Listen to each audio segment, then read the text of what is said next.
Hi everyone! This is the day we celebrated my baby Alice's first birthday. Dito nga pala yan sa may McDonald's Tagaytay. We decided nga pala to have an intimate and simple celebration for my baby Alice.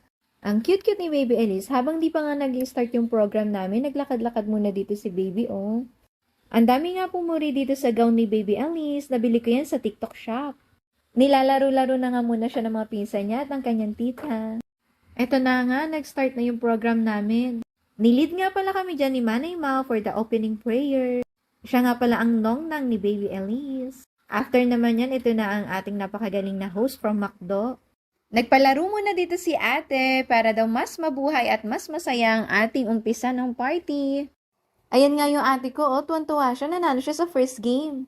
Sa totoo lang guys, hindi kami makapag-decide ni Habi nun kung maghahanda ba kami, magpapaparty or magta-travel na lang kami sa first birthday ni baby Alice. And ito na nga yung final namin, nag-party na lang kami dito sa may McDonald's. Basta ang goal namin ni Habi, dapat masaya ang party at lahat mag-e-enjoy.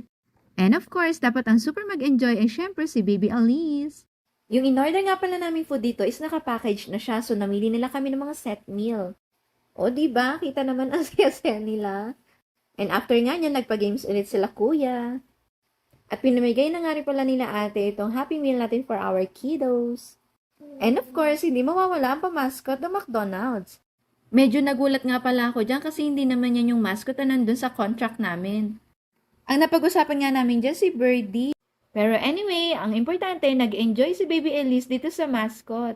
Nag-feedback na nga lang pala ako dyan. Sinabi ko doon sa nag-facilitate sa amin na hindi yan yung nasa contract namin. Dahil patapos na nga itong party natin, hindi mawawala ang pa-message ng mommy at ni daddy. We love you so much, baby Alice. Thank you din to our families and friends na nakiselebrate sa amin. Thank you din kay Kuya JM, siya ang naging videographer and photographer namin. Happy birthday, baby Alice! Thank you, everyone!